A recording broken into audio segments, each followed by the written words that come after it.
కలుగునుగాక. హల్లెలూయా హల్లెలూయా. చాలా ప్రశస్తమైన సమయంలోనికి మనం వచ్చాము. మరి ఇక్కడ నేను వచ్చినప్పుడు కొంతమంది నేను ఎరిగిన వారు ఉన్నారు, నన్ను ఎరిగిన వారు కూడా కొంతమంది స్థలంలో ఉండడం చాలా సంతోషకరంగా ఉంది. అందుని బట్టి కూడా నేను ప్రభువుని ఎంతగానో స్తుతిస్తా ఉన్నాను.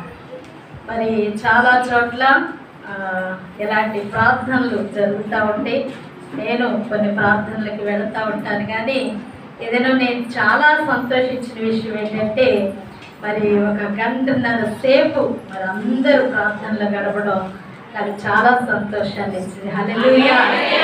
నిజంగా ప్రార్థనలు అని పెడుతున్నారు కానీ ప్రార్థన కరువు అయిపోతా ఉన్నారు ఈరోజు. నిజంగా మరి 3 రోజుల నుంచి ఎస్తేరు ప్రార్థనలు అని మరి ఆ టైటిల్ పెట్టారు. అక్కడ చాలా సంతోషం. మరి ఇలా ప్రార్థన చేస్తున్నాము రమ్మని నన్ను ఆహ్వానించినప్పుడు మరి నేను తక్కువగానే మరి బయటికి వెళ్తూ ఉంటాను, సంఘంలో వర్తమానాలు ఇస్తాను. కానీ అక్క నాకంటే చాలా పెద్దవారు అయినా మరి ఏ విషయాన్ని బట్టి నన్ను ఇక్కడికి పిలిచారో నాకు తెలియదు. కానీ మరి ప్రభు ఇచ్చిన కృప అనుకుంటున్నాను నేను. అందుని బట్టి నేను ప్రభువుని ఎంతగానో స్తుతిస్తూ ఉన్నాను. ముఖ్యంగా ఈ కుటుంబానికి నా హృదయపూర్వక వందనాలు తెలియజేస్తూ ఉన్నాను. అలాగనే కూడి వచ్చిన మీ అందరికీ కూడా నా హృదయపూర్వక వందనాలు తెలియజేస్తూ ఉన్నాను. నా పేరు రత్నశ్యామల. మరి మా పాస్టర్ గారి పేరు జోనాథన్ గారు. మరి మీరు కొంతమంది ఎరిగిన వారు ఉండొచ్చు. రాయవరం దగ్గర ఎస్టేట్లో దాదాపు 25 సంవత్సరాల నుంచి మేము ఆ స్థలంలో దేవుని పని కొనసాగిస్తూ ఉన్నాం. మాకు దేవుడు 2 ఆడపిల్లల్ని ఇచ్చారు. వారు చదువుకుంటూ ఉన్నారు. పెద్ద పాప డిగ్రీ చేస్తూ బైబిల్ ట్రైనింగ్లో ఉంది. మరి చిన్న పాప BSc నర్సింగ్ చేస్తూ ఉంది. వాస్తవంగా అయితే ఈరోజు నేను మా చిన్న పాప దగ్గరికి వెళ్ళాలి అంటే ముందే ప్రోగ్రామ్ ఫిక్స్ అవ్వలేదు. మరి అక్కకి చెప్పాం, మాట ఇచ్చాం, ప్రార్థన చేస్తూ ఉన్నాం. ఆ పాప హాస్టల్లో ఉంది. గత రాత్రి ఫోన్ చేసింది. వేరే వాళ్ళ ఫోన్లో నుంచి అమ్మా నాకు చాలా భయంకరంగా ఫీవర్ వచ్చేసేసింది, 102, 103 జ్వరం ఉంది, నాకు ఏం చేయాలో అర్థం కావట్లేదు, బాగా ఫుల్ ఫీవర్తో ఉన్నానని ఫోన్ చేసింది. సరే మా ప్రార్థన చేస్తాము, ఆ అవకాశం ఉంటే రేపు వస్తాంలే, నువ్వు రెస్ట్ తీసుకో, దేవుడు సహాయం చేస్తాడని రాత్రి ఫోన్లోనే ప్రార్థన చేశాను. మరలా ఉదయాన్నే ఫోన్ చేసింది. ఏమనంటే అమ్మా నాకు జ్వరం తగ్గలేదు, దాదాపు 2-3 సార్లు వాంతులైంది, నేను ఇప్పుడు కాలేజీకి కూడా వెళ్ళలేదు అని తిరిగి మరలా ఫోన్ చేసింది. అంటే మేము వెళ్ళటానికి ఏమో అక్కడ పర్మిషన్స్ ఉండవు, వాళ్ళంతటా ఆ స్టాఫ్ ఫోన్ చేస్తేనే మేము అక్కడికి వెళ్ళాలి. నాకేమో మనసు అట్లా ఆగుతూ ఉంది. ప్రార్థన చేస్తూ ఉన్నాను, ప్రభువే కార్యం చేయాలి. హల్లెలూయా. కొన్నిసార్లు దేవుని పని జరగడానికి మరి దేవుడు తన పని జరిగించుకోవాలి అనుకున్నప్పుడు దుష్టుడు చాలా అభ్యంతరాలు తీసుకొస్తాడు. మనం ప్రార్థనా కూడికలు అని చెప్పినప్పుడు వెళ్ళాలి అనుకుంటాం, కానీ ఆ రోజే ఏదో పరిస్థితి ఇంట్లోనో బయటో వీధిలోనో ఎక్కడో ఒక చోట ఏదో ఒక అడ్డులు ఆటంకాలు అనేవి వస్తూనే ఉంటాయి. అయితే వాటిని అధిగమించి మనం ఎప్పుడైతే దేవుని సన్నిధిలోనికి వస్తామో అప్పుడే గొప్ప ఫలితాలను చూస్తాం. హల్లెలూయా. ఈ ప్రార్థనలు మరి ప్రతి సంవత్సరం చేస్తున్నామన్నారు. మరి ఎస్తేరుని గురించి మీరు అనేక విషయాలు కూడా వినుంటారు. నిజంగా బైబిల్ గ్రంథంలో ఎస్తేరు యొక్క జీవితం చాలా ప్రత్యేకమైంది. మరి ప్రార్థనా కూడికలలో ఎస్తేరుని జ్ఞాపకం చేసుకోకుండా ఎవ్వరూ ఉండం మనం. ఎందుకంటే ఆమె తన మరి జాతి కొరకు ఎటువంటి విజ్ఞాపన చేసిందో మరి క్రైస్తవ ప్రజలుగా దేవుని సన్నిధిలో ఉన్న మన అందరికీ తెలిసిన సత్యమే. అయితే ఈ పగలు దేవుని సన్నిధిలోనికి వచ్చిన మనము ప్రార్థించు స్త్రీలుగా ఉండాలని ప్రభు ఆశపడతా ఉన్నాడు. హల్లెలూయా. మరి దేవుని సేవకురాలు ఎంతో భారంతో ప్రార్థన చేస్తూ ఉన్నారు. మేము మరి సేవలో ఉంటున్నప్పుడు మాకుండే ఆలోచన ఏంటంటే మేము ఎలా ఉంటున్నామో మీరు అలా ఉండాలనుకుంటాం, అంతే కదండి. ఇక్కడ చాలా మంది తల్లులు ఉన్నారు, అంటే పిల్లలను కలిగిన తల్లులు ఉన్నారు. మీ యొక్క ఆశ ఎలా ఉంటుంది లోకం పరంగా చూసుకుంటే, నేను ఎలా బ్రతుకుతున్నానో నా కూతురు అలా ఉండాలి, నేను ఎలా ఉన్నానో నా కొడుకు అలా ఉండాలి అని వారి గురించి మనం ఆశపడుతూ ఉంటాం. అలాగనే మన పోలికలు, మన స్వభావాలు, మనం ఎలా నడుస్తున్నాం, అలా నడుస్తున్నప్పుడు మనం ఎలా మాట్లాడుతున్నాం, అలా మాట్లాడుతూ ఉన్నప్పుడు మనకు తెలియకుండానే ఒక ఇంత గర్వం వస్తుంది, ఏంటంటే నాలాగున్నారు అని.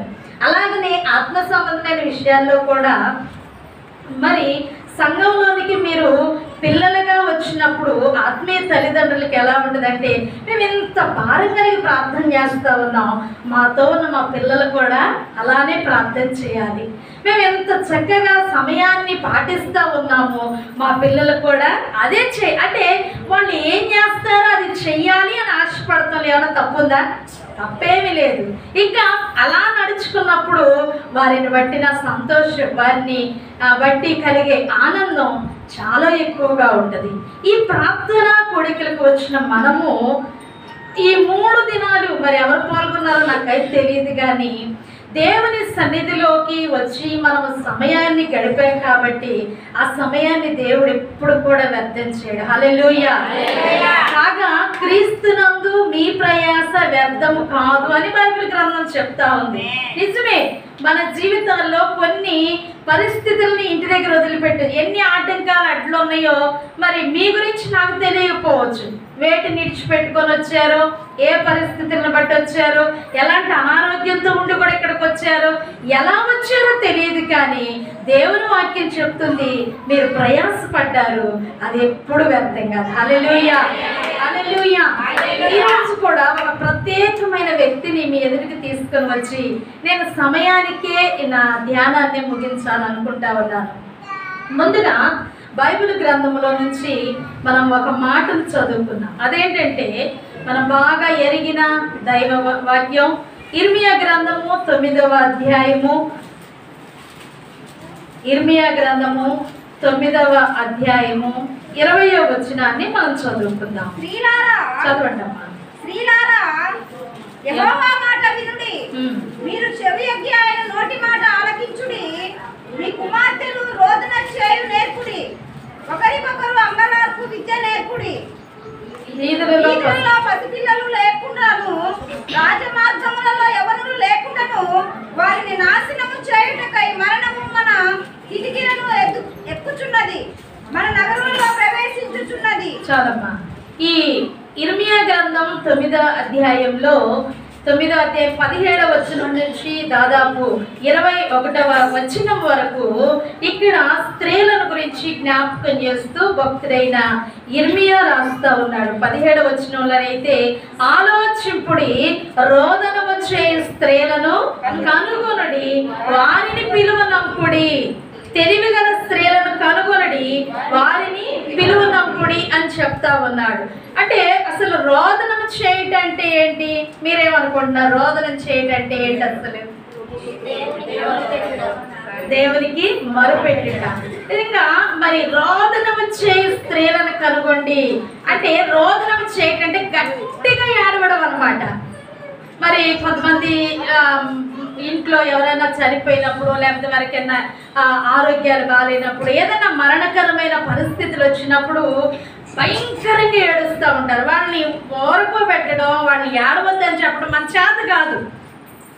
ఇక్కడ బైబిల్ గ్రంథంలో దేవుడు చెప్తున్న మాట ఏంటంటే, రోదన వచ్చే స్త్రీలను కనుగొనడి, వారిని పిలువనప్పుడు. రోదన వచ్చేటువంటి గట్టిగా ఏడవడం అన్నమాట. బైబిల్ గ్రంథం చెప్తా ఉంది రోదనం చేసి స్త్రీలు కావాలంట. హల్లెలూయా. మరి స్త్రీలకి ఎందుకు దేవుడు ఈ బాధ్యత పెట్టాడు అంటే, స్త్రీలు మాత్రమే ఏడవగలరు, పురుషులు ఏడవలేరు. వారికి ఎంతో దుఃఖం ఉంటుంది, బాధ ఉంటుంది, కానీ వారి కన్నీళ్ల రూపంలో లేకపోతే గట్టిగా ఏడవటం ద్వారానో వారి బాధను వారు వ్యక్తపరచలేరు. వారి హృదయంలో దాన్ని ఆ లోపలే కుమిలిపోతూ ఉంటారు, దుఃఖపడుతూ ఉంటారు, బాధపడుతూ ఉంటారు. కానీ ఒకవేళ వాళ్ళు ఏడవాలన్నా ఎలా ఏడుస్తారు?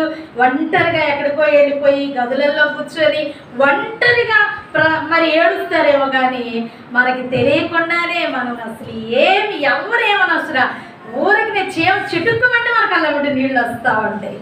అంటే అది మన బలహీనత.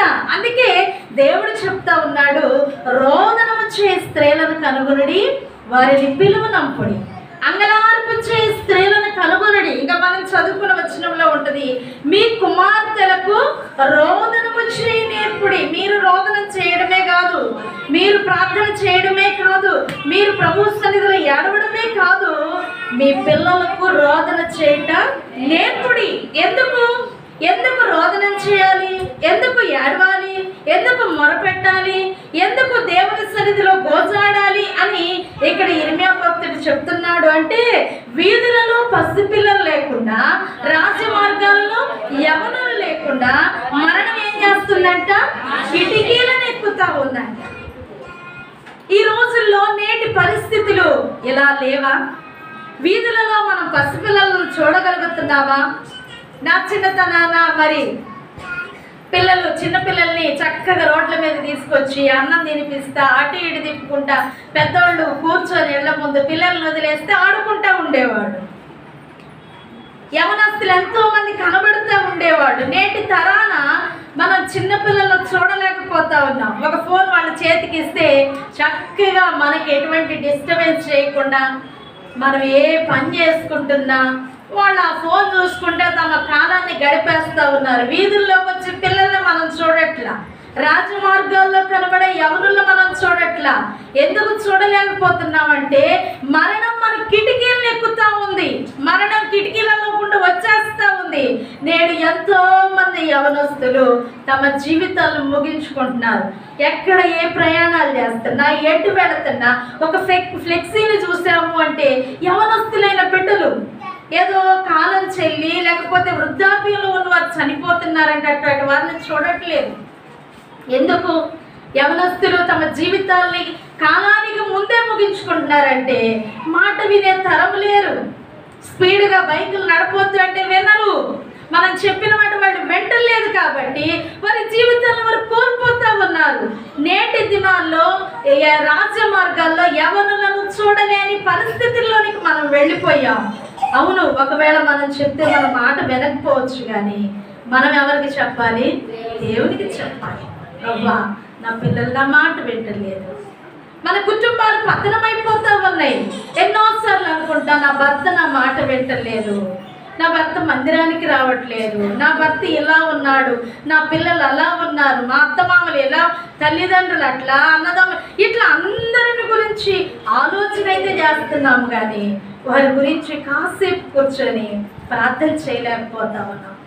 ఏదో ప్రతిరోజు ఉదయం లేచి కాసేపు ప్రార్థన, రాత్రి పడుకోబోయే ముందు కొద్దిసేపు ప్రార్థన, ఇలా ప్రార్థనలో గడపగలుగుతున్నాం. కానీ ఒక సమయాన్ని కేటాయించుకొని భర్త కొరకు, పిల్లల కొరకు, లేకపోతే కుటుంబ క్షేమం కొరకు, ప్రత్యేకించి నా కుటుంబ క్షేమం కొరకు నేను ప్రార్థన చేయాలి అన్న తలంపును కలిగి మనం ప్రార్థించలేకపోతా ఉన్నాం.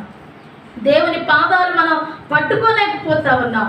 అందుకే కుటుంబాలు ఎంతో పతనమైపోతా ఉన్నాయి. అయితే దేవుడు చెప్తా ఉన్నాడు కదా, రోదనము చేయి స్త్రీలను కనుగొనుడి, వారిని పిలువనప్పుడు వారు త్వరపడి మనకు రోదన ధ్వని చెయ్యాలి. ఎందుకంటే పరిస్థితులు ఎంతో భయంకరంగా ఉంటున్నాయి కాబట్టి ఈ దినాల్లో రోదనము చేసే స్త్రీలు కావాలి. హల్లెలూయా. మనం ఒక రోదనం చేసే స్త్రీలుగా ఉండాలని ప్రభు కోరుకుంటా ఉన్నాడు. మనము ప్రభు సన్నిధిలోకి వెళ్ళి అంగలార్చాలని ఆయన మనల్ని కోరుకుంటా ఉన్నాడు. ఈ 3 దినాల ప్రార్థనలు ఎందుకు అంటే దైవ సేవకులు లేకపోతే సేవకురాలు ఆలోచన చేసి మరి 3 దినాలు ఎందుకు ఈ ప్రార్థనలు పెడుతున్నారు అంటే సంఘానికి వస్తున్న ప్రతి కుటుంబం దీవించబడాలని. హల్లెలూయా. మరి ఎంతో మంది ప్రేయర్ రిక్వెస్ట్లు ఇచ్చారు, ఎంతో మంది సంతానం లేదని ఇచ్చారు, కొంతమంది ఆరోగ్యంగా ఉందని ఇచ్చారు. ఈ ప్రార్థనలన్నీ ఈ ప్రత్యేకమైన ప్రార్థనలు పెట్టుకోకపోతే మనం చేయలేం కదా. అందుకే ఈ 3 దినాలను కేటాయించుకొని మీ కుటుంబాలు క్షేమంగా ఉండాలని, మీ కుటుంబాలు ఆశీర్వదించబడాలని, మీ కుటుంబాలు వర్ధిల్లించబడాలని మరి దేవుని సేవకుడు కలిసి నిర్ణయం తీసుకొని ఈ ప్రార్థనలు కొనసాగిస్తూ ఉన్నారు. అయితే ఈ పగలు నేను ఒక ప్రత్యేకమైన స్త్రీని మీకు జ్ఞాపకం చేయాలనుకుంటున్నాను.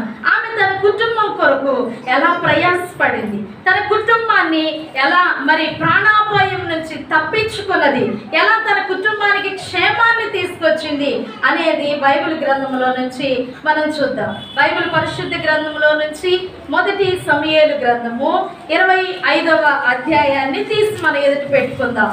మరి అన్ని వచనాలు చదవడానికి ఇక్కడ మనకు సమయం లేదు, కానీ ప్రభు సన్నిధిలోకి వచ్చి మన బైబిల్లో ఉన్న ప్రతి ఒక్కరు తీసుకోనండి. సమూయేలు మొదటి గ్రంథము 25వ అధ్యాయము 2-3 వచనాలు నేను చదువుతున్నాను, ఒకసారి మీరు వినండి. కర్మేలులోని మాయోను నందు ఆస్తి గలవాడు ఒకడు కాపురం ఉండెను. అతడు బహు భాగ్యవంతుడు. అతనికి 3000 గొర్రెలను 1000 మేకలను ఉండెను. అతడు కర్మేలులో తన గొర్రెల బొచ్చు కత్తిరించుటకై పోయి ఉండెను. అతని పేరు నాబాలు, అతని భార్య పేరు అబీగైలు. ఈ స్త్రీ సుబుద్ధి గలదై రూపసి అయి ఉండెను. అయితే చర్యలను బట్టి చూడగా నాబాలు మోటువాడును దుర్మార్గుడనై ఉండెను. దేవుడు తన లేఖన భాగాన్ని మన వెనికిడిలో దీవించునుగాక. ఆమె అబీగైలు చాలా సార్లు ఈమెను గురించి మనం వినుంటాం. అబీగైలు అంటే నా తండ్రి యొక్క ఆనందం అని ఆమె పేరుకు మంచి అర్థం ఉంది. ఈమె భర్తను గురించి బైబిల్ గ్రంథం మనకు పరిచయం చేస్తా ఉంది. కర్మేలులో మాయోను అనే ఆ ప్రాంతంలో ఆస్తి కలిగిన వాడు అని చెప్తూ ఉంది బైబిల్. మంచి ఆస్తి కలిగిన వాడు ఈ నాబాలు. అయితే ఇతని యొక్క స్వభావాన్ని కూడా బైబిల్ గ్రంథం ఎంత బాగా మనకు పరిచయం చేస్తూ ఉంది. అయితే చర్యలను బట్టి చూడగా నాబాలు మోటువాడును దుర్మార్గుడనై ఉండేను. అయ్యో, బైబిలే ఎంత స్పష్టంగా తెలియజేస్తా ఉందో. నాబాలు మరి తన ప్రవర్తనను బట్టి, అంటే చర్యలను బట్టి, అంటే ప్రవర్తనను బట్టి, అతను మాట్లాడే విధానం కానివ్వండి, ఆయన నడిచే విధానం ఏదైనా కానివ్వండి, దానిని బట్టి చూస్తే నాబాలు ఎటువంటి వాడంట? మోటువాడు, దుర్మార్గుడు. ఎవరన్నా ఏదన్నా చేయకూడని పనులో లేకపోతే ఎంత మూర్ఖంగా ప్రవర్తిస్తే అంటాం పొరపాటున, అంటే వీడంత దుర్మార్గుడు అని. అంటే అవి మనం తట్టుకోలేని పరిస్థితి లేనప్పుడు ఆ మాటను మనం వినియోగిస్తూ ఉంటాం. అయితే బైబిల్ చెప్తా ఉంది ఈ నాబాలు మోటువాడంట, దుర్మార్గుడంట.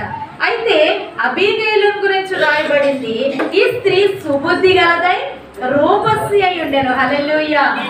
ఈమె యొక్క జీవితంలో ప్రభు ఈమెను గురించి రాస్తున్న మాట ఏంటంటే శరీర సంబంధమైన మరి అందాన్ని గురించి రాస్తా ఉన్నాడు, ఆత్మ సంబంధమైన జీవితాన్ని గురించి రాస్తా ఉన్నాడు. మరి శరీర సంబంధమైన విషయంలో ఈమె రూపవతిగా ఉందంట, అంటే అందం కలిగిన స్త్రీ. మరి ఆత్మ సంబంధంగా తీసుకుంటే ఈమె సుబుద్ధి కలిగిన స్త్రీ.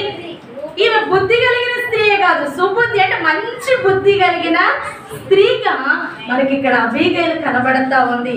నిజమే, ఒక్కొక్కసారి చాలాసార్లు చూడండి కుటుంబాల్లో మనము కనుక ఆలోచన చేస్తే ఒకే స్వభావం ఉన్న ఇద్దరిని దేవుడు ఎప్పుడు జతపరచడు. అవునా కాదా? చాలామంది నాకంటే పెద్దవాళ్ళు, అనుభవం కలిగిన వాళ్ళు ఇక్కడ ఉన్నారు. ఏంటంటే మరి కుటుంబంగా జతపరచబడిన భార్యాభర్తల యొక్క జీవితాల్లో ఉండేది ఏంటంటే ఒకరు తూర్పు, ఇంకొకరు పడమర. ఒకరికి ఉండే అలవాట్లు వేరు, మరొకరికి ఉండే అలవాట్లు వేరు. ఒకరి ఆలోచనలు ఒక రకంగా ఉంటాయి, ఇంకొకరి ఆలోచనలు ఒక రకంగా ఉంటాయి. ఏదేమైనా దేవుని యొక్క ఉద్దేశం ఏంటంటే ఒక వేరు భిన్నత్వం కలిగిన స్వభావం కలిగిన వారిని జతపరిచి వారిని ఒకే దారిలో నడిపించడమే దేవుని యొక్క ఉద్దేశం. హల్లెలూయా. కొన్ని అలవాట్లు వేరుగా ఉంటాయి, కొన్ని పద్ధతులు వేరుగా ఉంటాయి, వాళ్ళ ఇంటి పద్ధతులు వేరుగా ఉంటాయి, మన ఇంటి పద్ధతులు వేరుగా ఉంటాయి. ఏదేమైనా చివరికి ఏమవుతామంటే జతపరిచిన ఈ కుటుంబ జీవితంలో అడ్జస్ట్ అవ్వడం నేర్చుకుంటాం. ఈ అబీగైలు జీవితంలో కూడా ఈమె గురించి మనకి రాయబడుతూ ఉంది, తెలియజేస్తూ ఉంది బైబిల్. ఈమె సుబుద్ధి కలది, అంటే మంచి బుద్ధి కలిగింది.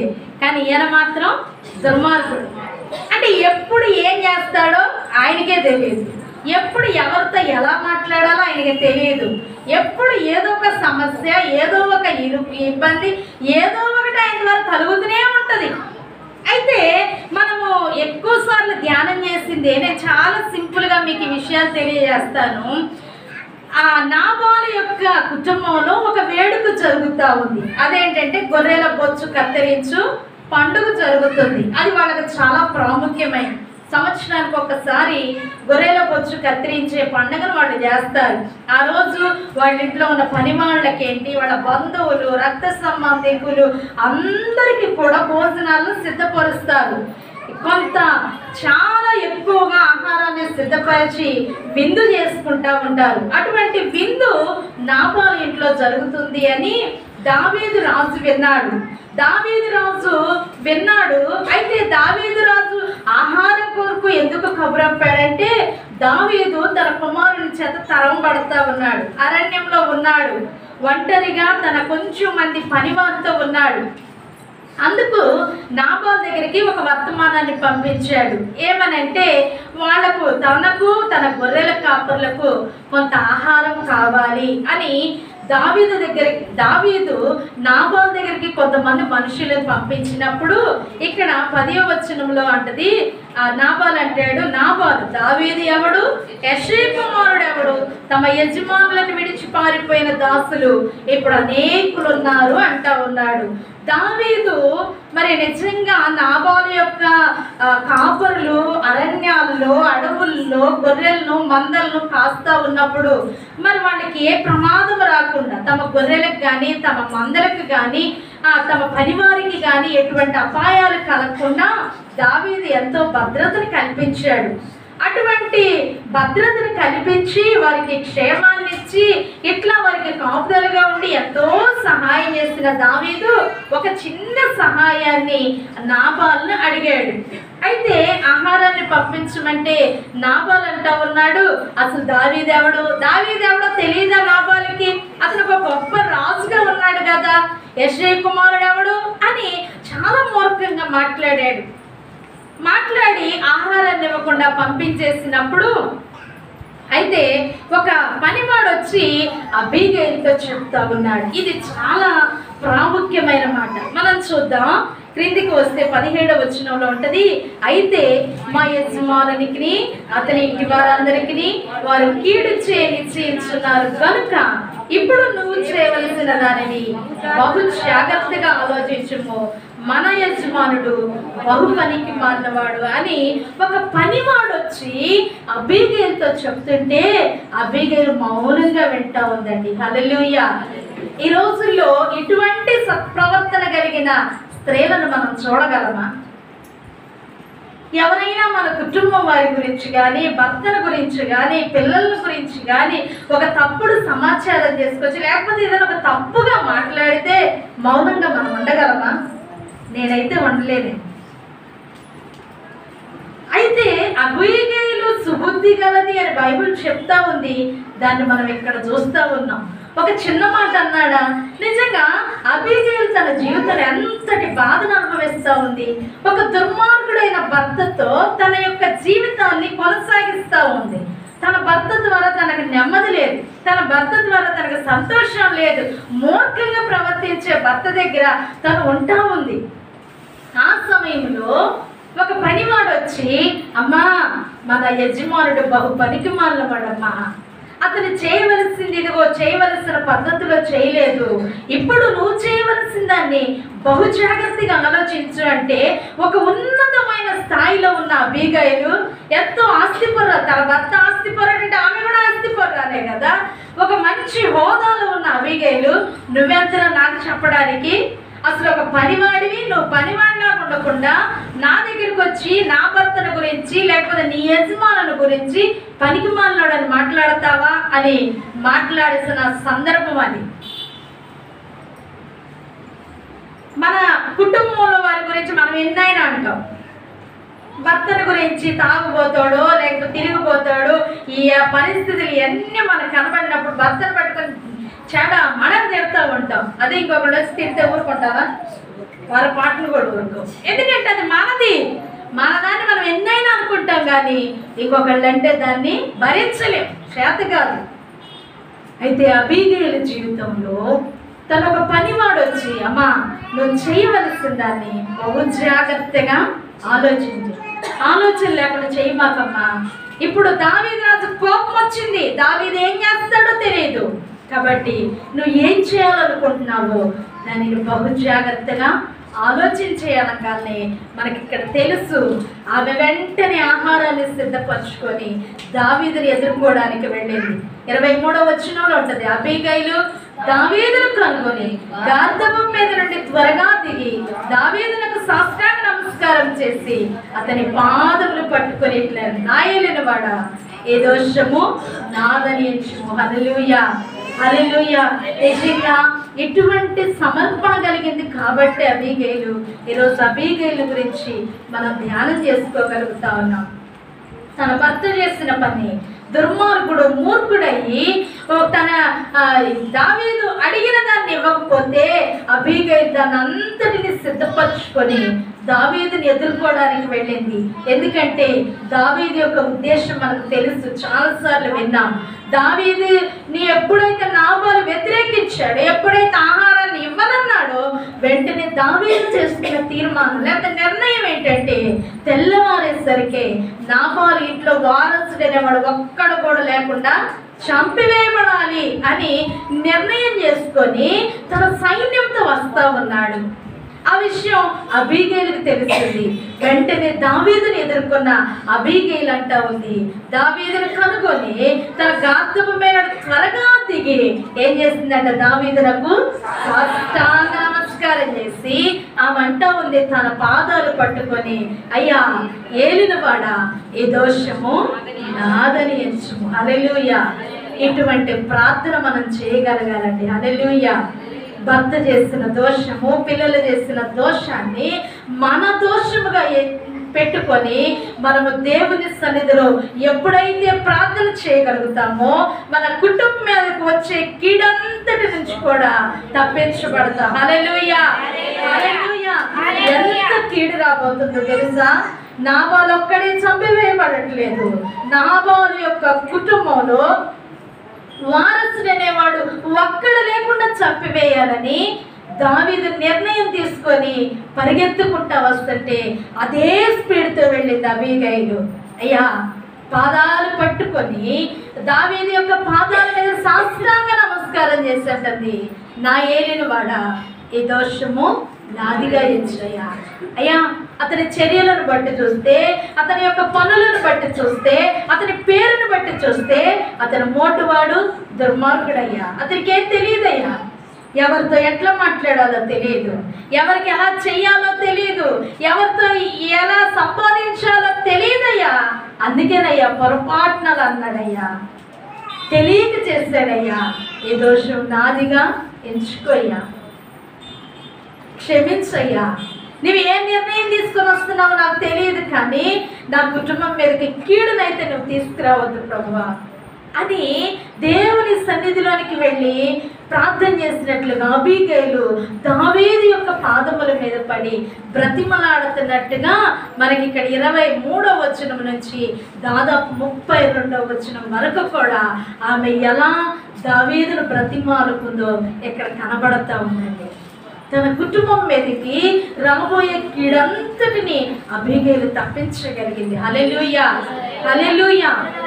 33వ వచనంలో రాయబడింది కదా, నేను పగ తీర్చుకొనకుండాను ఈ దినం ప్రాణము తీయకుండాను నన్ను ఆపినందుకై నీవు ఆశీర్వాదము నొందుదువు గాక. నీవు చూపిన బుద్ధి విషయమై నీకు ఆశీర్వాదము కలుగును గాక. హల్లెలూయా. నిజమే, తన జీవితంలో ఆమె విడిచిపెట్టలేదు. పోనీలో మూర్ఖుడు ఎంత చెప్పినా వెండు పోతే పోని, నాకెందుకు, నేను ఎందుకు పట్టించుకోవాలి, నేను ఎంత చెప్పినా వెంటలా పడేవాడు చేతిలోనే పడ్డాడు అని అల్లా. ఆయన వచ్చి ఏదో ఒకటి చేస్తే కానీ ఈ నాబాలకు బుద్ధి వస్తుంది, అప్పుడైనా బుద్ధి తెచ్చుకుంటాడు, లేదా అప్పుడైనా మాట్లాడేమో అని వదిలిపెట్టలేదు. తను ఆలోచన చేసింది, తన నిర్ణయం చేసుకుంది, వెళ్ళింది, బ్రతిమలాడింది, పాదముల మీద పడింది, పాదాలు పట్టుకుంది.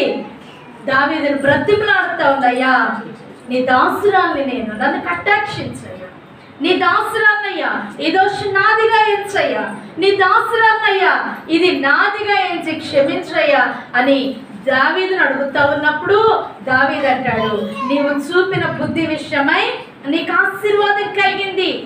నువ్వు గనక నన్ను ఎదుర్కొనకపోతే, నువ్వు గనక నా ఇక్కడికి రాకపోతే, నువ్వు గనక నాకు కావలసిన దాన్ని సిద్ధపరచ లేకపోతే నిజంగా చెప్తా ఉన్నాను, తెల్లవారేసరికి నాబాలు ఇంట్లో పురుషుడు లేదా మగవాడు అనేవాడు ఒక్కడు లేకుండా చంపివేయాలని నేను నిర్ణయం చేసుకున్నాను. అమ్మా, నువ్వు చూపిన ఈ బుద్ధి విషయమై నీ కుటుంబం తప్పించబడింది, సమాధానం కలిగి పో అని అబీగైల్తో దావీదు చెప్తా ఉన్నాడండి. ఈ పగలు ఈ స్థలంలోనికి వచ్చిన మనందరి విషయాల్లో ఒకసారి మనల్ని మనం ఆలోచన చేసుకుందాం. ఎన్నిసార్లు ఎంత కీడు కుటుంబం మీదకి వస్తా ఉన్నా మోకరించి ప్రార్థన చేస్తే అలవాటు చాలా మంది స్త్రీలలో మనం చూడలేకపోతా ఉన్నాం. నేనైతే ఈ రోజుల్లో చూడలేకపోతా ఉన్నాను. నా చిన్నతనాన నాకు బాగా తెలుసు. ఈ రోజుల్లో మరి ఆల్ నైట్ ప్రేయర్లను పెడతా ఉన్నారు. మాకైతే చిన్నప్పుడు ఆల్ నైట్ ప్రేయర్లు జరిగేవి కాదు. ఎందుకంటే ప్రతి శనివారం విజ్ఞాపన జరిగితే సుమారు 1 గంట 2 గంటలు 3 గంటల వరకు ప్రతి శనివారం విజ్ఞాపన జరిగేది. రాత్రి 7:30కు విజ్ఞాపన ప్రార్థన ప్రారంభమైతే ఒక 2-3 పాటలు పాడి ఒక అర్ధగంట వాక్యం విన్న తర్వాత గట్టిగా, అప్పుడు మేము చిన్నతనంలో ఇంతమంది ఇప్పుడు కనబడతా ఉన్నారు, పట్టుమని 10 మంది కూడా ఉండేవాళ్ళు కాదు విశ్వాసులు సంఘాలలో. అటువంటి 10 మంది ఉన్న స్థలాల్లో కూడా సుమారు 2 గంటల వరకు 3 గంటల వరకు ప్రార్థనలు జరుగుతూ ఉండేవి. కన్నీటితో భారముతో తల్లులు ప్రార్థన చేస్తూ ఉండేవాళ్ళు. ఈ దినాల్లో ప్రార్థనకు రావడం కూడా ఒక ఫ్యాషన్ అయిపోతూ ఉంది. రమ్మన్నారు కాబట్టి వెళదాం, పెట్టారు కాబట్టి వెళదాం. ఒకవేళ వెళ్ళకపోతే అక్కేమన్నా అడిగిద్దేమో, లేదా పాస్టర్ గారు ఏమన్నా అడుగుతారేమో, పక్కింటి వాళ్ళు ఏమన్నా అడుగుతారేమో, ఏంటక్క రాలేదు. ఇది చాలా మంది, అంటే మీరు ఇలా ఉన్నారని నేను చెప్పట్లేదు, ఈరోజు చాలా మంది ప్రార్థనను కూడా ప్యాషన్గా తీసుకున్నారు. వెళుతున్నారు, వస్తున్నారు, వెళుతున్నారు, కాసేపు కూర్చుంటున్నారు. కొన్ని చోట్లయితే మీరన్న సమయానికి వచ్చారు, కొన్ని చోట్లయితే అయిపోయే ముందు వస్తూ ఉంటారు. ప్రార్థనలో సమయం గడపట్లేదు. అందుకే నేటి కుటుంబాల్లో నెమ్మదికరమైన పరిస్థితులను మనం చూడలేకపోతా ఉన్నాం. సమాధానకరమైన పరిస్థితులు మన కుటుంబంలో మనం చూడలేకపోతా ఉన్నాం. బైబిల్ గ్రంథంలో అబీగైలు తన కుటుంబం మీదకి వచ్చే కీడును తప్పించగలిగింది. అయితే ఇంకొక స్త్రీ ఉంటది, ఆమె గురించి నేను వివరించింది కానీ బైబిల్ గ్రంథంలో అతల్య అనే ఒక స్త్రీ ఉంటది. ఆమె ఏం చేస్తుందంటే తన కుమారునికి దుర్మార్గంగా ప్రవర్తించడానికి, అసలు బైబిల్ అంత స్పష్టంగా రాస్తే ఆ మాట చదువుతూ ఉంటే నా ఒళ్ళు గగురు పొడుస్తూ ఉంటుందండి. దుర్మార్గంగా ప్రవర్తించడానికి నేర్పించిందంట. నేను మొదట్లో ఆ వాక్యం వింటున్నప్పుడు చదువుతున్నప్పుడు నాకు అర్థమయ్యేది కాదు. నేటి దినాల్లో ఇటువంటి తల్లులను నేను చూస్తూ ఉన్నాను. ఎంతమంది పిల్లలకు దుర్మార్గంగా ప్రవర్తించడం నేర్పించట్లేదు. ఎంతమంది తల్లులు కుటుంబాన్ని క్షేమకరంగా ఉంచవలసిన తల్లులు కుటుంబంలో భర్త యొక్క క్షేమాన్ని, పిల్లల యొక్క క్షేమాన్ని తలంచవలసిన స్త్రీలు నేటి దినాల్లో పిల్లల ప్రాణాలని, భర్తల ప్రాణాలను తీసేస్తూ ఉన్నారండి. ఇవి కాదా ఇప్పుడు జరుగుతుంది? అందరి చేతులలో, మీ చేతులలో ఫోన్లు ఉన్నాయి కదా, ఇవి కాదా మనం చూస్తున్న న్యూస్? ఉదయం లేచి ఫోన్ పట్టుకుంటే ప్రియుడి కోసం భర్తను చంపేసిన భార్య, తన అక్రమ సంబంధానికి అడ్డుగా ఉన్నాడని కుమారుణ్ణి లేకపోతే కుమార్తెను చంపేసిన ఒక తల్లి, హనీమూన్ కని తీసుకొని వెళ్ళి భర్తను చంపేసిన భార్య, సెల్ఫీ దిగుతూ నదిలోకి నెట్టేసిన స్త్రీ. అబ్బా, ఇవి వింటూ ఉంటుంటే మీకు ఎట్లా ఉందో కానీ నేను అలాంటి వార్తలు చదివినప్పుడు నా హృదయం ఎంతో దుఃఖంతో నిండిపోతా ఉందండి. ఒక తల్లి పిల్లల యొక్క క్షేమాన్ని కదా కోరేది. మనమందరం ఇక్కడ తల్లులుగా ఉన్నవారు ఉన్నారు. ఒక స్త్రీ తన ప్రసవ సమయంలో తన బిడ్డని ఈ భూమి మీదకి తీసుకురావడానికి ఎంత ప్రయాసపడింది, ఎంత వేదనను అనుభవిస్తూ ఉంది. వేదన లేకుండా పిల్లలు భూమి మీదకి రావట్లేదు కదా. మన యొక్క ఆశ, మన బాధ ఏంటంటే నేను చనిపోయినా పర్వాలేదు, నా కుమారుడు లేకపోతే నా కుమార్తె ఈ లోకంలోకి రావాలని ఆశపడతానా అనే తల్లులు ఈ రోజుల్లో, అంత బాధను అనుభవించిన తల్లులు తమ చేతులతో తమ పిల్లల్ని ఎలా చంపగలుగుతా ఉన్నారు? అసలు ప్రమాణాలు చేస్తున్నారు. అది హిందూ సాంప్రదాయమైన, క్రైస్తవ సాంప్రదాయమైన ఏదైనా కడవరకు నిన్ను తప్ప నేను ఎవ్వరిని అసలు వాటికి వెళ్ళి చూడను, వాళ్ళని అనుసరించను, వాళ్ళ దగ్గరికి వెళ్ళ, ఇలాంటి ప్రమాణాలు చేస్తున్న ఒక స్త్రీ ఏదో ఒక చిన్న ఆశ కొరకు లేకపోతే చిన్న ప్రలోభాలకు లోనైపోయి భర్తని ఎలా చంపేస్తా ఉందండి. ఆ కుటుంబాలు అలా అవడానికి కారణం ఏంటి అంటే నేను చెప్పగలను, ఆ కుటుంబంలో ప్రార్థన చేసే వాళ్ళు ఒక్కళ్ళన్నా ఉండుంటే, తమ పితరులు, తమ తల్లిదండ్రులు, నానమ్మలు, అమ్మమ్మలు, తల్లిదండ్రులు ఎవరో ఒకరు ప్రార్థన చేసేవాళ్ళు కనుక ఆ ఇంట్లో కనుక ఉండుంటే ఆ కుటుంబాలు అలా కాదు కదా. నేను ఆశపడుతూ ఉన్నాను ఈ స్థలంలో కూర్చున్న మీ కుటుంబాలన్నీ దీవించబడాలని. మన కుటుంబాలు అలా అవ్వకూడదు, మన పిల్లలు అలా అవ్వకూడదు. మన పిల్లలు సుఖ సంతోషాలతో నెమ్మది కలిగి ఉండాలి అంటే దేవుడు మనకిచ్చాడు బాధ్యత. అదేంటి? ప్రార్థన చేయాలి, ఆయన సన్నిధిలో మొరపెట్టాలి, ఆయన సన్నిధిలో ఏడవాలి. అబీగయలు వలె దేవుని యొక్క పాదాలు పట్టుకొని దేవుని యొక్క పాదాల మీద పడి, అయ్యా ఈ దోషం నాదిగా ఎంచయ్యా, ఈ దోషం నాదిగా ఎంచి నా భర్తని క్షమించయ్యా, నా పిల్లల్ని క్షమించయ్యా. మాట వినటం లేదు అంటున్నాం కానీ మాట వినే పరిస్థితుల్లోనికి మనం వారిని తీసుకురాలేకపోతున్నామండి.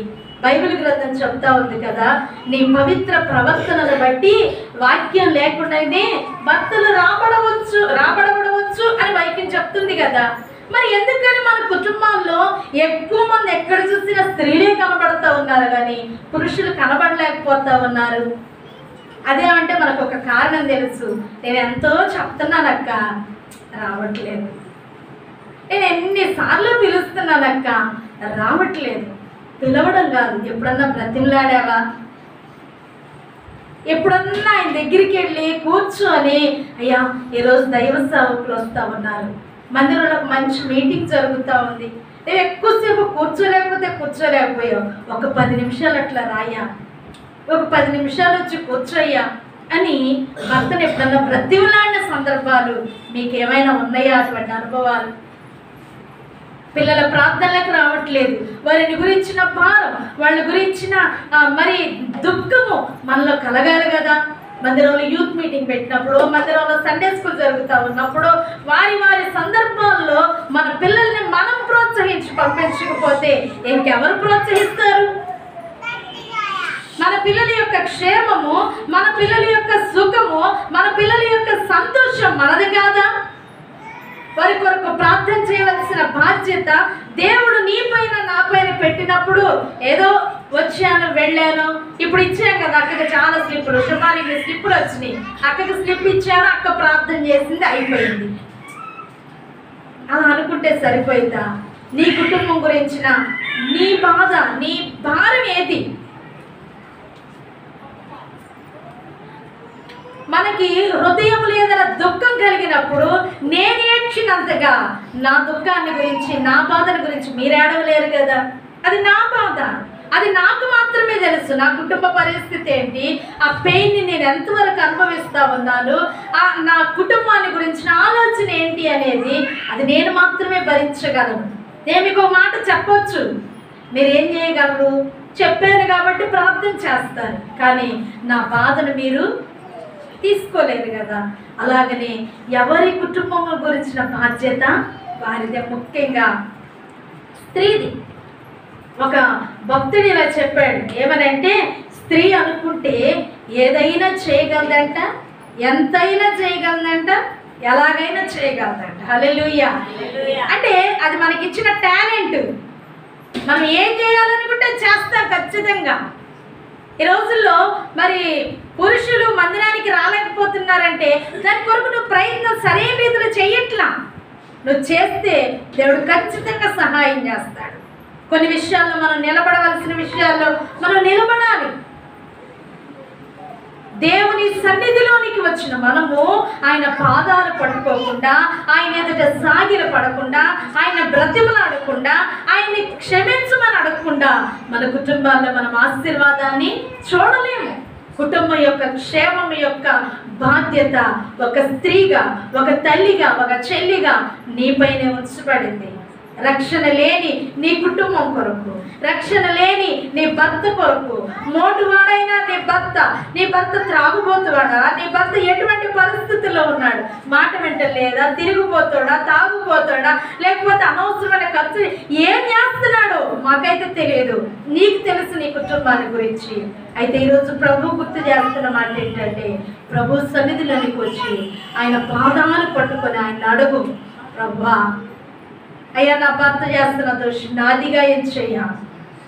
కొన్నిసార్లు దేవుణ్ణి దూషిస్తూ ఉంటారు రక్షణ లేని భర్తలు, రక్షణ లేని కుటుంబంలో ఉన్న భర్తలు, పిల్లలు కొన్నిసార్లు సేవకులను దూషిస్తూ ఉంటారు, సేవకులకు వ్యతిరేకంగా మాట్లాడుతూ ఉంటారు, సేవకురాలకు వ్యతిరేకంగా మాట్లాడుతూ ఉంటారు. వాటన్నిటిని తీసుకొచ్చి పూసుకొచ్చినట్టు చెప్పటం కాదు, వారి కొరకు అవన్నీ విన్నప్పుడు హృదయం దుఃఖంతో నింపబడి, ప్రభువా ఏదో నాదిగా ఎంచయ్యా, అయ్యా నిన్ను నీ సన్నిధిలో ఉండవలసిన నా భర్త అయ్యా నిన్ను గురించి వ్యతిరేకంగా మాట్లాడాడయ్యా, క్షమించయ్యా. లేకపోతే నీ సేవకుని గురించి తప్పుగా మాట్లాడాడయ్యా, క్షమించయ్యా. దావీదుని గురించే కదా ఆ నాబాలు తప్పుగా మాట్లాడింది, అబీగైలు వెళ్ళింది. అలానే సేవకుల గురించి, సేవకురాళ్ళ గురించి, కుటుంబంలో రక్షణ లేని వారు వ్యతిరేకంగా మాట్లాడినప్పుడు మనం మౌనంగా ఉండకూడదు. ప్రభువా క్షమించయ్యా, ఈ దోషం నాదిగా తీసుకోయ్యా. మన పైన దేవుడు ఎంతో గొప్ప బాధ్యతను పెట్టాడు, కానీ నేటి దినాల్లో ఆ బాధ్యతను ఫుల్ఫిల్ చేసే స్త్రీలు కరువైపోతూ ఉన్నారండి. అబీగైలు జీవితంలో తన కుటుంబం మీదకి రాబోయే కీడంతటిని కూడా తప్పించేసింది. ఏ సమయంలో ఎలా చేయాలో, ఎలా ప్రవర్తించాలో, ఎలా మాట్లాడాలో జ్ఞానానుసారంగా వెళ్ళింది అబీగైలు. ఎదిరెళ్ళిపోయి ఏంటయ్యా ఎంత మాత్రం నీకు భోజనం ఇవ్వకపోతే, రొట్టెలు ఇవ్వకపోతే నా ఇంట్లో వాళ్ళందరూ చంపేస్తామని గొడవలేదు. కొన్నిసార్లు ఈ మూర్ఖత్వం వస్తూ ఉంటుంది స్త్రీలలో, ఎలా మాట్లాడాలో తెలియదు, ఎవరి దగ్గర ఎట్లా మాట్లాడాలి, వారి దగ్గరికి పోయి ఎలా ఆ విషయాన్ని ముందుకు తీసుకెళ్లాలని అర్థం కాదు. మనకు తెలిసింది ఏంటంటే గొడవాడమే. కుటుంబంలో మరి చాలా కుటుంబాల్లో కూడా ఇదే కదా జరిగేది. భర్తను కూడా ఏంటంటే మాట్లాడతాం, ఒక మాట అంటే ఒప్పుకోము, ఒక చిన్నదాన్ని తట్టుకోలేము. మన పేరెంట్స్లో, మన అన్నదమ్ముల్లో ఏదైనా ఒక చిన్న పొరపాటున, కావాలని కాదు పొరపాటున అన్నా కానీ సహించలేము, అంత కోపం వస్తూ ఉంటుంది. అయితే అబీగైలు తన జీవితంలో గొడవడం నేర్చుకున్నా, మౌనంగా మాట్లాడడం నేర్చుకుంది. మన కుటుంబాల మీదకి కానివ్వండి, మన యొక్క బంధువుల మీదకి కానివ్వండి, మన రక్త సంబంధికులు, మన జాతి మీదకి కానివ్వండి, కీడు రాకుండా, నాశనం కలగకుండా ఉండాలి అంటే మనం చేయాల్సిన పని ఏంటి? ప్రార్థన చేయాలి. హల్లెలూయా. ఎస్తేరు గురించి కూడా వింటూ ఉన్నాం కదా 2-3 రోజుల నుంచి. ఎస్తేరు తన జాతంతా చంపివేయబడబోతా ఉంటే ఏం చేసింది? ప్రార్థన చేసింది. 3 దినాలు అన్నపానాలు మానుకొని తన స్థితి ఏంటి, తన హోదా ఏంటి అన్ని ప్రక్కన పెట్టింది. దేన్ని ఆమె మనసులో పెట్టుకోలేదు. ఎస్తేరు గురించి ధ్యానం చేస్తూ ఉంటే ఆమె జీవితం మనకి ఎంత ఆదర్శనీయంగా ఉంటుందండి. ఎస్తేరు అనగా నక్షత్రం అని అర్థం. ఆమె నిజంగా నక్షత్రం లాగానే వెలిగింది. హల్లెలూయా. అనేకులకు దోవ చూపేదిగానే ఉంది. నేడు మనం ప్రార్థన చేయాలన్నా మనకి ఎంతో ఇన్స్పిరేషన్గా ఉంది ఎస్తేరు. ఎస్తేరు యొక్క విధానాన్ని మనం చూస్తే ఆమె ఒక అనాథ, తన ఒక పేద కుటుంబానికి చెందిన స్త్రీ. మంచి యవన ప్రాయంలో ఒక అన్యుడైన అహస్వరోషును మరి వివాహం చేసుకోవటం కొరకై కన్యకల వలె సిద్ధపరచబడి అక్కడికి వెళ్ళింది. ఎస్తేరు గ్రంథం చాలాసార్లు మనం చదువుతూ ఉంటాం. అయితే ఆమె యొక్క విధేయత, ఆమె యొక్క నడవడిక, ఆమె యొక్క లోబడే తత్వం ఆమె ఏం చేసింది? అందరిలో గనులుగా చేసింది. హల్లెలూయా. ఆమె ఎట్లా గనురాలైంది? అక్కడ హేగే దగ్గరికి వెళితే హేగే యొక్క దయను పొందుకుంది, స్త్రీల దగ్గరికి వెళితే స్త్రీలందరూ దయను పొందుకుంది, రాజు దగ్గరకు పోతే రాజు దయను పొందుకుంది. ఎక్కడికి వెళితే అక్కడ ఆమె దయనే పొందుకుంటా ఉంది. హల్లెలూయా. చాలా సార్లు మరి కొంతమంది జీవితాల్లో ఎక్కడికి వెళ్ళిన దయను పొందుకోలేరు. ఏదో అంటారు కదా, కొంతమందిని చూస్తే పెట్టబుద్ధి అవుతుందంట, కొంతమందిని చూస్తే కొట్టబుద్ధి అవుతుందంట. చాలా మంది జీవితాలు అలానే ఉంటున్నాయి. అయితే ఎస్తేరు జీవితంలో ఎక్కడికి వెళ్ళినా ధైర్యం పొందుకుందండి. ఎంతమందిలోనికి వెళ్ళినా కొద్ది వందల మంది స్త్రీలు సిద్ధపరచబడి అక్కడికి తీసుకొని వచ్చారు. అయితే ఎస్తేరు యొక్క విధేయత, ఎస్తేరు యొక్క ప్రార్థన, ఎస్తేరు యొక్క నమ్రత ఏం చేసిందంటే తన కుటుంబానికి క్షేమాన్ని తీసుకొచ్చింది. ఆమె మొర్దెకై దగ్గర ఒక అనాథగా, లేకపోతే ఏమీ లేని ఒక పేదరాలుగా పెరిగినప్పుడు ఎంత విధేయత చూపిందో, ఆమె రాణి స్థానంలోనికి వెళ్ళిన తర్వాత కూడా అదే విధేయత చూపింది. హల్లెలూయా. ఏంటి ఆమె చూపిన విధేయత అంటే, మొద్దుకే చెప్పి పంపించాడు. ఏమనంటే, అమ్మా నువ్వు కనుక నీ జాతిని బయటికి చెప్పొద్దు, నువ్వు మౌనంగా ఉండు అంటే మౌనంగా ఉంది, నువ్వు వెళ్ళి చెప్పు అంటే చెప్పింది. మొద్దుగా ఏది చెప్తే చేసింది. అన్నా లేకపోతే బాబాయ్ ఆమె ఏమని సంపాదించేదో నువ్వు చెప్తూనే ఉన్నావు. నా స్థాయి ఏంటి, నేను ఇప్పుడున్న స్థితి ఏంటి, నేను నువ్వు చెప్పినట్లు చెయ్యాలా, నేను వెళ్ళాలా, అసలు ఇప్పుడున్న సందర్భం ఏంటి అని క్వశ్చన్ చేయలేదా? తను రాజు దగ్గరకు వెళ్ళే సమయం అది కానే కాదు. చాలా క్లిష్ట పరిస్థితుల్లో ఆమె రాజు దగ్గరికి వెళ్ళాల్సి వస్తూ ఉంది. భయంకరమైన ఆ నాశనం ఆ మీదకి రాబోతా ఉంది. మనకి తెలుసు, ముందున్న రాణి రాజు మాటకు అవిధేయత చూపబట్టి ఆమె రాజ్యంలో నుంచి తీసివేయబడింది, రాణి హోదాలో నుంచి తీసివేయబడింది కదా. రాజు మాట వినకుండా 30 రోజులు ఎవ్వరు రాజు దగ్గరికి రాకూడదు అన్న సమయంలో ఎస్తేరు ఒక నిర్ణయం తీసుకుంది. ఏంటంటే, నేను నశించను, రాజు దగ్గరికి వెళ్తాను. మొర్దెకై అంటున్నాడు, నేను ఈ సమయం అంతా మౌనంగా ఉంటే యూదులకు ఏదో ఒక దిక్కు నుండి సహాయం కలిగింది. నువ్వు విడిచిపెడతావు ఒక్కొక్కసారి ఒక ప్రార్థన అంశాన్నో, లేకపోతే ఏదో ఒక దాన్ని నువ్వు విడిచిపెట్టవచ్చు. అయితే దేవుడు విడిచిపెట్టడు. అయితే ఎస్తేరుతో మొర్దెకై అంటాడు కదా, నీవు నీ కుటుంబము నాశనం. నిజంగా ఎస్తేరు యొక్క జీవితాన్ని మనం ధ్యానం చేస్తూ ఉంటే ఆ మంటది, మీరు నా కోసం ప్రార్థన చేయండి, నేను రాజు దగ్గరికి వెళతాను, అడుగుతాను, విషయం చెప్తాను అనలేదు. మంది నేనుంటాను, మీరుండండి. ఈరోజు సేవకురాలు అదేగా చెప్పింది, నేను ఈ 3 రోజులు ఉపవాసం ఉండి ప్రార్థన చేస్తాను, మీరు కూడా ఉపవాసం ఉండి రండి. అంటే ఒక ఇద్దరు కలవటం ద్వారా, ఇద్దరు కలిసి చేయటం ద్వారా ఏం జరిగింది? అద్భుతాలు జరుగుతాయి. హల్లెలూయా, హల్లెలూయా.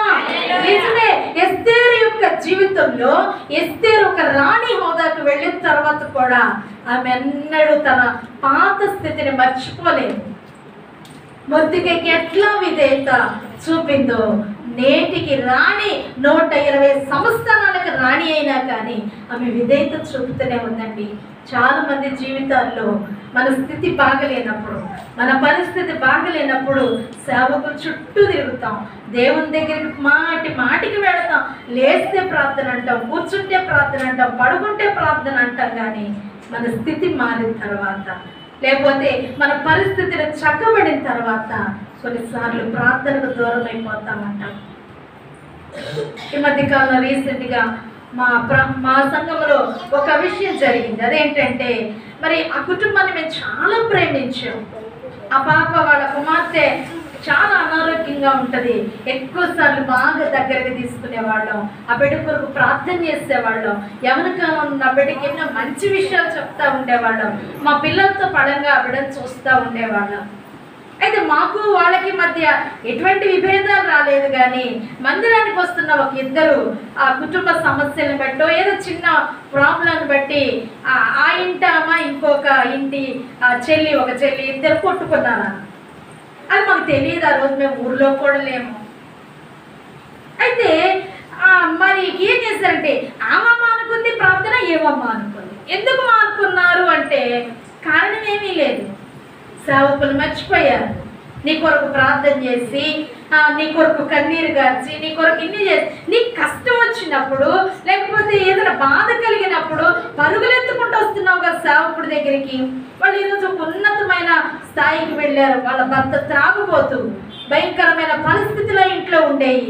ప్రార్థన చేస్తే గత 6 సంవత్సరాల నుంచి ఆ భర్త త్రాగడం మానేశాడు. పిల్లల మందిరానికి వస్తూ ఉన్నారు. కుటుంబం అంతా దీవించబడి ఇన్ని పరిస్థితులు వచ్చినాయి. చక్కగా కుటుంబం అంతా సంఘంలో కనబడుతూ ఉన్నారు.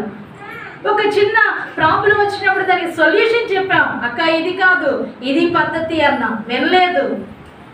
ఒకప్పుడు విన్నావు కదా, ఇప్పుడు ఎందుకు వినలేదంటే ఒకప్పుడు ఏమీ లేని స్థితి, పేదవారు, ఎవరు పలకరించే దిక్కు లేదు, బంధువుల దగ్గరకు రావట్లేదు కాబట్టి ఆ రోజు సేవకుడు ఏది చెప్తే అది వినింది. ఈరోజు తనకు ఒక స్థితి వచ్చింది, ఒక మంచి ఇల్లు వచ్చింది, తనకంటూ ఒక హోదా వచ్చింది, తన పిల్లలు పెద్దవాళ్ళు అయ్యారు, తన పిల్లలు చేతికి వచ్చారు, తన భర్త త్రాగుడు మానేశాడు, కుటుంబాల్లో కానీ బజార్లో కానీ అవమానాలు లేవు. అందుకే తనకు గర్వం వచ్చింది. అందుకే ఈరోజు సేవకుడు చెప్తే వినలేదు.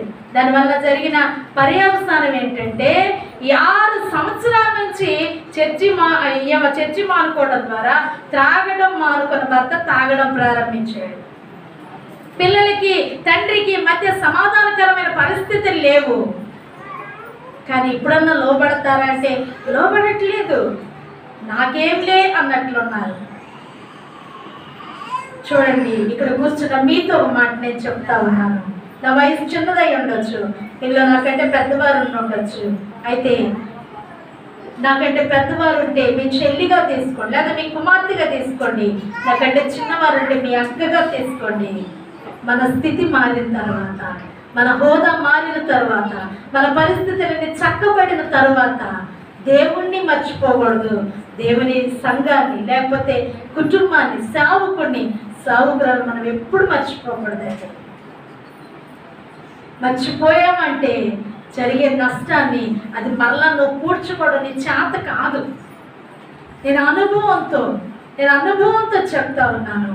నువ్వు ఎప్పుడైతే సంఘాన్ని నిర్లక్ష్యం చేస్తావో, నువ్వు ఎప్పుడైతే సావుకుని నిర్లక్ష్యం చేస్తావు, నువ్వు ఎప్పుడైతే సావుకురాన్ని నిర్లక్ష్యం చేస్తావో, వాళ్ళ గురించి మాట్లాడకూడని విషయాలు మాట్లాడతావో, నీ కుటుంబం శాపానికి అప్పగించబడింది.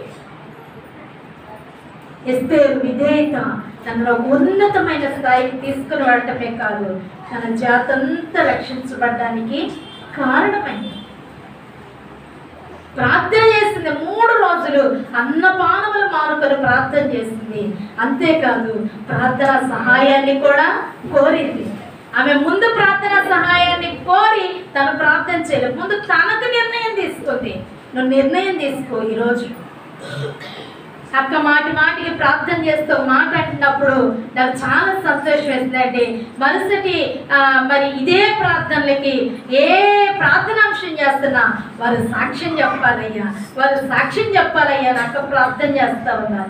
అక్క ఆశ ఏంటంటే వచ్చే సంవత్సరం ఈ సమయానికి ఏ ప్రార్థన, ఏ వ్యక్తి గురించి అయితే నేను ప్రార్థన చేశానో, ఎవరికి సంతానం లేదని ప్రార్థన చేశానో, ఎవరికి అనారోగ్యమైన ప్రార్థన చేశానో, ఎవరు ఇల్లు కట్టుకోవాలని ప్రార్థన చేశానో అవన్నీ తీర్చబడి వారు వచ్చి ఇక్కడ నిలబడి సాక్ష్యం చెప్పాలన్నది కదా ఉద్దేశము. అలాగని నువ్వు నిర్ణయం చేసేదేమనంటే ఈ రోజు నుంచి నేను ప్రార్థన చేస్తాను. అబీగైలు వలె ప్రభువా నీ పాదాలు పట్టుకుంటాను, అబీగైలు వలె నీ సన్నిధిలో ఏడుస్తాను, గట్టిగా ఏడుస్తాను, రోదన చేస్తాను. నా కుటుంబం పతనం అయిపోకూడదని, నా కుటుంబం నాశనం అయిపోకూడదని, నా భర్తని మందిరానికి రావాలని, నా పిల్లల్ని సన్నిధిలో కనబడ, నా కుటుంబం అంతా కలిసి నిన్ను ఆరాధించాలని నేను ప్రార్థన చేస్తానయ్యా. ఒక గురి పెట్టుకో. ఎస్తేరు ఎలాగైతే గురి పెట్టుకొని ప్రార్థన చేసిందో, అబీగైలు ఎలాగైతే గురి పెట్టుకొని దావీదు దగ్గరికి వెళ్ళిందో, నువ్వు కూడా ఒక నిర్ణయం చేసుకో. ఇదిగో ఈ సమయానికి వచ్చే సంవత్సరం లేకపోతే కొత్త సంవత్సరం కల్లా నా కుటుంబంలో వచ్చి నా భర్తను తీసుకురావాలి, లేకపోతే నా పిల్లల్ని తీసుకురావాలి, నా ఇంటి వారిని తీసుకురావాలి. మనం ముందు నిర్ణయం చేసుకోకుండా మన కుటుంబాలు ముందుకు వెళ్ళము.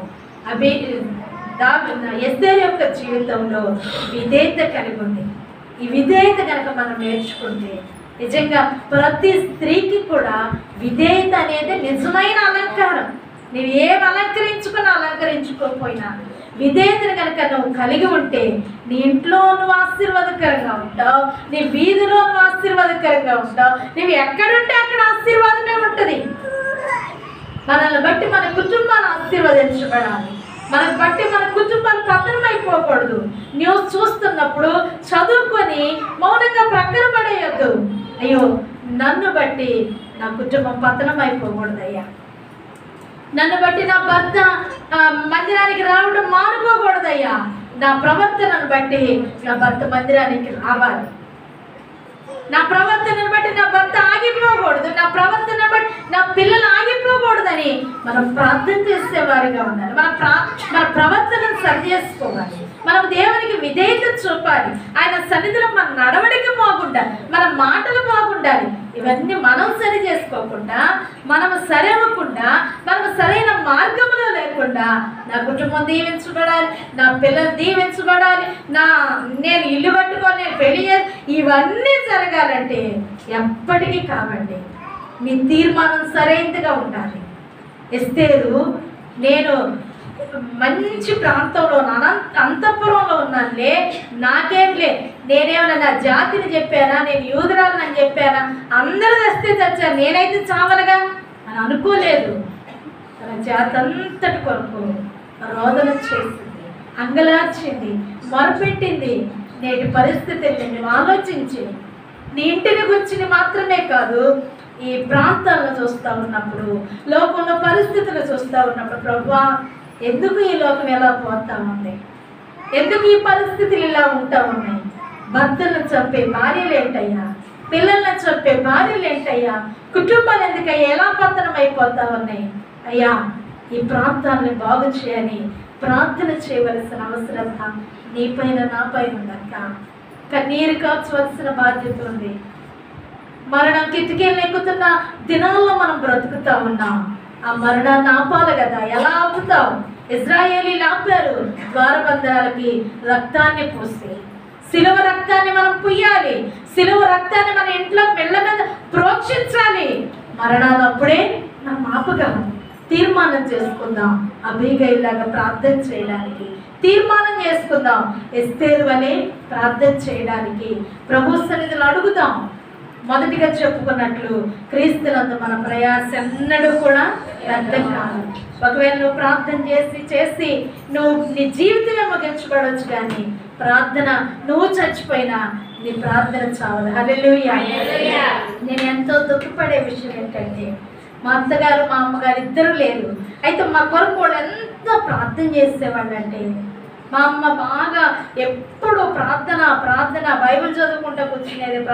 నేను ఎప్పుడు ఇంటికి వెళ్ళినా కానీ మా అమ్మ బైబిల్ ఓపెన్ చేస్తే పెట్టుకుంటా ఉండేది. మా అత్తగారికి అయితే చదువు లేదు. అయితే వేకువజామున 3 గంటలకు లేచి ప్రతిరోజు కూడా 3 గంటల నుంచి 6 గంటల వరకు మా కుటుంబం కొరకు ప్రార్థన చేసేది. దేవుడు మాకు 2 పిల్లల్ని ఆడపిల్లల్ని ఇచ్చిన తర్వాత కూడా కొంచెం మగపిల్లలు లేరన్న బాధ హృదయంలో ఉన్నప్పటికీ ఆమె ఏమని ప్రార్థన చేసేదంటే, ప్రభువా అయ్యా నా కొడుకు 2 ఆడపిల్లలు ఇచ్చావయ్యా, నా పిల్లలు 2 నా మనవరాళ్ళు 2 నీ సన్నిధిలో ఉండాలయ్యా, వారు నీ సన్నిధిలో పెరగాలయ్యా, వారు సేవ చేయాలయ్యా, వారు నీ బిడ్డలుగా పెరగాలయ్యా, వారు రాబోయే దినాలు గొప్ప సేవ చేయాలయ్యా, వారు మిషనరీలుగా వెళ్ళాలయ్యా అని ఎప్పుడు నిత్యం మా కుటుంబం కొరకు ప్రార్థన చేసేది. మరలా మా కొరకు ప్రార్థన చేసేది, సేవ కొరకు ప్రార్థన చేసేది. లేస్తే ఎప్పుడు చూసినా కానీ, మేము చిన్న రూమ్ కట్టుకోకుండా ఎక్కువ మందిరంలో పడుకుంటూ ఉండేవాళ్ళం అందరం. మేము ఎప్పుడు లేచి చూసినా కానీ మా అత్తగారు మందిరంలో కూర్చొని నిలువు మోకాళ్ళు వేసి ప్రార్థన చేసేది. అలా ప్రార్థన చేయలేని పక్షంలో పడుకొని సాష్టాంగ పడుకొని చేతులు దేవుని వైపు చూపిస్తా ప్రార్థన చేసేది మా కుటుంబం కొరకు. అయ్యా నా కుమారుడు సేవకి వెళ్తా ఉన్నాడయ్యా, నువ్వు తోడుగా ఉండయ్యా, నా కోడలయ్యా భద్రపరచయ్యా, నా మనవరాడు, ఇట్లా మా కుటుంబం కొరకు ఎప్పుడు నిత్యం ప్రార్థన చేస్తూ ఉండేది. అటువంటి ప్రార్థన దినాల్లో మాకు లేదు. ఎన్నోసార్లు నేను మా పాస్టర్ గారు కూర్చొని ఏడుస్తూ ఉంటాం. ఎందుకంటే మా కుటుంబంలో ఒక సంఘం ప్రార్థించవచ్చు, ఇంకెవరైనా ప్రార్థించవచ్చు, కానీ మా కొరకు హృదయపూర్వకంగా ప్రార్థన చేసే మా తల్లులు లేనప్పుడు ఈరోజు మేము ఎంత బాధపడినా కానీ మేము తిరిగి వారిని సంపాదించుకోలేం కదా. అందుకే అయితే మాకు జరిగిన కార్యాలు కానివ్వండి, మేళ్ళు కానీ ఎప్పుడు ఆలోచన చేస్తాం. అన్నాడు మా తల్లి కార్చిన కన్నీరు, మా అత్తగారు కార్చిన కన్నీరు ఈరోజు మాకు దీవెనకరంగా మార్చబడింది. హల్లెలూయా. మా పిల్లలు కూడా అంటూ ఉంటారు. మా పెద్ద పాప అంటదమ్మా, నాని ఉంటే ఎంత ప్రార్థన చేసేదమ్మా. నిజంగా మాట్లాడినప్పుడు ఎంత దుఃఖం. ఈరోజు దేవుడు నీకు సమయాన్ని ఇచ్చాడు, నీకు ఆరోగ్యాన్ని ఇచ్చాడు, ప్రార్థన చేసే ఓపిక ఇచ్చాడు. ఇన్ని ఇచ్చినప్పుడు వ్యర్థంగా ఎక్కడో ఆటల కాడనో, టీవీల కాడనో, సీరియల్స్ దగ్గర ఎక్కడెక్కడో వ్యర్థమైన ముచ్చట్లు పెట్టుకొని కూర్చోకపోతే, అయ్యా నా కుటుంబం అయ్యా, నా భర్త అయ్యా, నా పిల్లలయ్యా, నా అన్నదమ్ములయ్యా, నా అక్క చెల్లెళ్ళయ్యా, నా కుటుంబం అయ్యా అని నువ్వు కనుక ప్రార్థన చేస్తే దేవుడు నీ ప్రార్థన వ్యర్థం చేస్తాడా? దేవుడు నీ ప్రార్థన ఎప్పుడు వ్యర్థం చేయడు. అగస్టిన్ తల్లి ఎంతో ప్రార్థన చేసింది. అగస్టిన్ అంటాడు భక్తుడు, నా తల్లి కన్నీటి ప్రార్థన ప్రవాహంలో నేను దేవుని మందిరాన్ని కొట్టుకొని వచ్చాను. అంటే కొట్టుకొని వచ్చేంత ప్రార్థన తల్లి చేయగలిగింది. ఇలా భక్తులైన స్త్రీలను మనం జ్ఞాపకం చేసుకుంటే ఎల్లకాలం అన్న మనం జ్ఞాపకం చేసుకోవడమేనా? వాళ్ళు అలా చేశారు, వీళ్ళు అలా చేశారు, ఆ అక్క అలా చేసింది, ఈ అక్క అలా చేసింది అని వారి గురించి చెప్పుకుంటా మన జీవితాన్ని మనం ముగించుకోవడమేనా? జాన్ వెస్లీ తల్లి ప్రార్థన చేసింది చూస్తున్నా, తనకి ఇచ్చిన 16 మంది కొరకు. నేను ఆమె గురించి ఆలోచన చేస్తే ఒకసారి నాకు హృదయం, నన్ను నేనే సిగ్గుపడే విషయం ఏంటంటే 16 మంది పిల్లల్ని దేవుడిస్తే 16 మంది కొరకు ప్రతిరోజు కూడా ఒక్కొక్కరి కొరకు ఒక అరగంట ప్రార్థన చేసేదంట. 16 మంది కొరకు ఒక అరగంట ప్రార్థన చేస్తే 8 గంటల సేపు తను ప్రార్థన చేస్తే ఇంకా ఎప్పుడు నిద్రపోతుందండి? మనం నిద్రపోయేది 8 గంటలు. ఆ 8 గంటల రాత్రంతా ప్రార్థన చేస్తుంది. కాబట్టే తన కుమారులు ఇంగ్లాండ్ దేశాన్ని గడగడలాడించారు. హల్లెలూయా. నీ పిల్లల్లో ఉద్యోగం రావాలంటే, నీ పిల్లల్లో మార్పు కలగాలంటే, నీ కుటుంబం ఆశీర్వాదకరంగా ఉండాలంటే తీర్మానం చేసుకో. ఎస్తేరు ప్రార్థనలని వచ్చేసి వినేసి వెళ్ళిపోవడం కాదు, ఉన్న ఈ గంట ప్రార్థన చేయడం కాదు. తీర్మానం చేసుకోయ్యా, నేను చచ్చిపోయినా నా ప్రార్థన చచ్చిపోదంటాను. నేను ఎప్పుడు అదే అనుకుంటాను. నా తల్లి గురించి, మా అత్తగారి గురించి ఎంత బాగా నేను చెప్పుకుంటా ఉన్నాను, చాలా సంతోషమే. అయితే నన్ను గురించి రేపు నా పిల్లలు చెప్పుకోవాలని నేను ఎప్పుడు ఆశపడతా ఉంటాను. మా అమ్మ నా కొరకు ప్రార్థన చేసేది, మాకు ఏ పరిస్థితి అయినా మా కొరకు ప్రార్థన చేసేది. మా అమ్మ నాకు ఒక స్నేహితురాలు, లేకపోతే మా తల్లి మాకు ఒక మరి ఏ విషయమైనా నా తల్లితో నేను పంచుకోగలను. మా కొరకు కన్నీరు కార్చిద్దని నా పిల్లలు నా గురించి చెప్పుకోవాలని నేను ఎప్పుడు ప్రభు సన్నిధిలో ప్రార్థన చేస్తాను. ఒక సేవకురాలే కాదు, నేను ఒక సేవకురాలుగా చెప్పట్లేదు. ఈ స్థలంలో నేను కూడా ఒక తల్లిగా చెప్తా ఉన్నాను. నీ పిల్లల కొరకు నువ్వు ప్రార్థన చేయి. వారు మంచి మార్గంలో నడవాలన్నా, వారు ఒక క్షేమకరమైన జీవితాన్ని జీవించాలన్నా, వారు ఒక ఉన్నతమైన పదవుల్లోకి వెళ్ళాలన్నా, వారు ఒక ఉన్నతమైన చదువులు చదవాలన్నా, ఏమి చేయాలన్నా అంత నీ మీదే ఆధారపడింది. వారు పాడైపోవాలన్నా, వాళ్ళు బాగుపడాలన్నా మొత్తం కూడా దేవుడు నీ చేతిలో పెట్టాడు. ఏం చేస్తావు నువ్వు నిర్ణయించుకో, నువ్వే ఆలోచన చేసుకో. నీ తీర్మానం ఏంటో ప్రభుతో చెప్పుకో.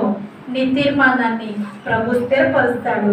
అలాగనే మిమ్మల్ని అందరినీ సిద్ధపరచాలని కోరుకుంటూ ఈ నా మాటలు ముగిస్తాను. ప్రార్థన చేసుకున్నాం.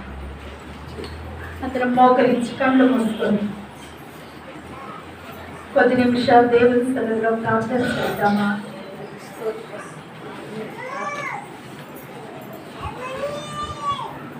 అడుగుదామా ప్రభుని.